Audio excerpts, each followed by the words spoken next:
So welcome guys. In today's video, I'll be making a video on my own understanding on Canva terms and conditions. So from what I understand, Canva they don't just want you to just use their template like that and upload it. They want you to make a difference, try to edit it as possible. So for example, now this is a business book. So for example, now you want to do something like this cover here. So you can see this picture of this house here. So I can just go to Canva. Let's assume that my book size is 6 by 9. This is 6 by 9. So the first thing I would type is what? So this is just an example. The first thing I would type is I can type red background. Let's assume I want to use a red background. I can type red background and I'll put this here. So use the red background. So you can't just publish only this red background like that. You have to add something on top to make it different. And then also you can check for the I think this is where their terms and condition is. So they say use this media safely in Canva design for a range of personal and commercial uses. It means you can use this for personal and commercial use. Now they said do not resell, distribute or take credit for stand-alone media. It means you cannot sell only this red cover like that. It is not possible. You have to add something on top of it.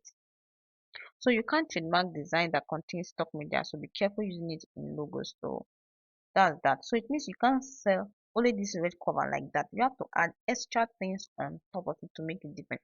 So now after this I'll now um look for house. I'll so I can add this one to it. So I will drag this. So you can see that this image now there is no possible way that we can edit it, but we can still edit it in a way that it is going to be different. So like this house now, I can now start saying okay, let me add grass to it. I can Google grass to it. Sorry, I can search for grass. I will add the picture of this grass. I will increase it here and I will drag it and I will drag this here too. Then I can also add other things to it. I can say window. I can say window.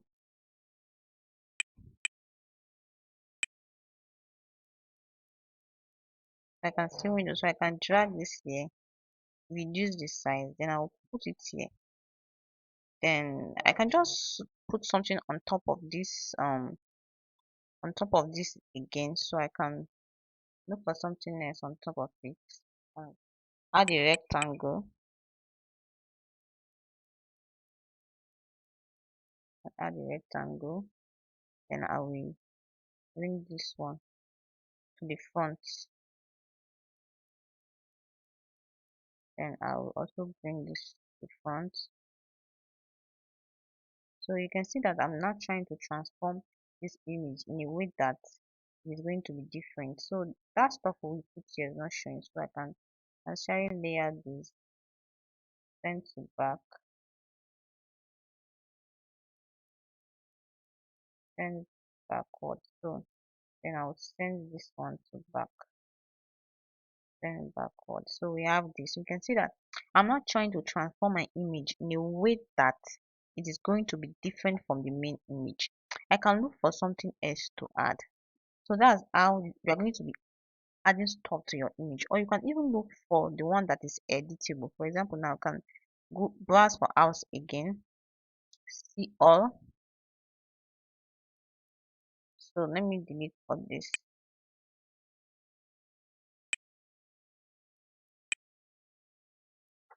So let me leave the browse there so I can browse again. Then I'll look for the one that is editable, that I can change the colors. I don't think I can change this the colors of this one. So let's see this. So this is in, yeah, so something like this is very good. So since this is in black, this is in black, I can change this to green, some of them to green. Then I can change this other one to you can look, you choose another color to this. Then you can leave your grass, then you can increase it. This Let me put a different glass.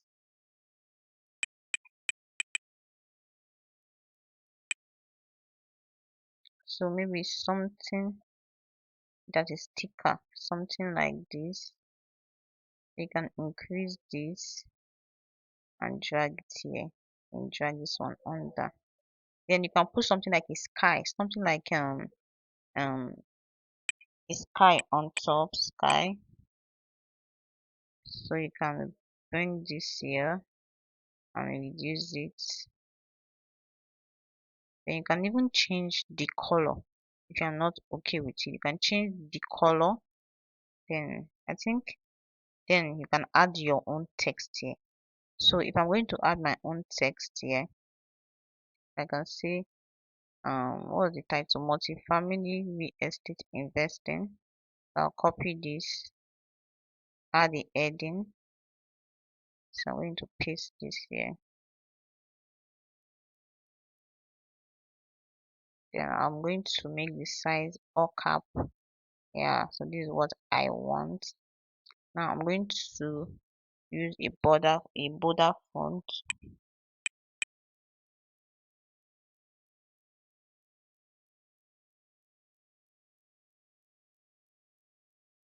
So you can do something like this in this backward.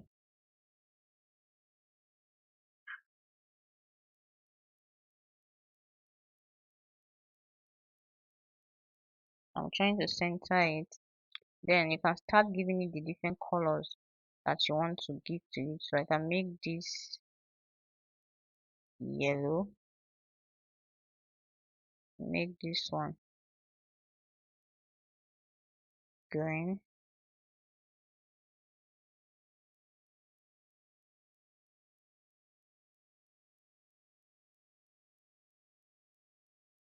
So that's how you just try to edit whatever you are doing. Then I can use the line spacing, increase the letter spacing.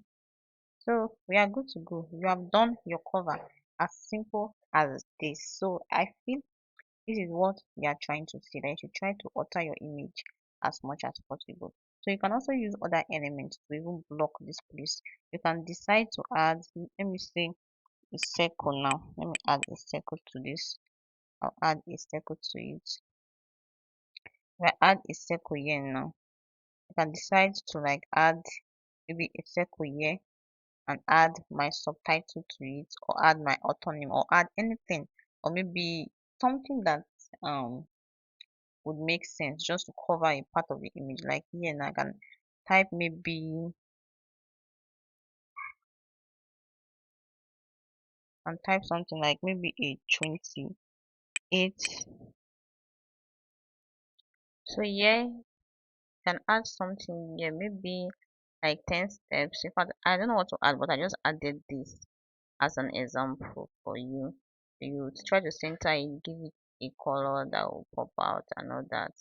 So you can actually try to edit your cover this way so that it will be kind of different from another author's own. In case maybe an author now is going to use this image, the author will use a different color. So there's a little possibility that the author will be using green and yellow color in his own cover. So this is one of the ways that you can edit your book. Make sure that you edit it to a point that they can't really pinpoint that it is this element or this is what you use. So I hope you understand, and I hope I try to explain it in a way that you understand.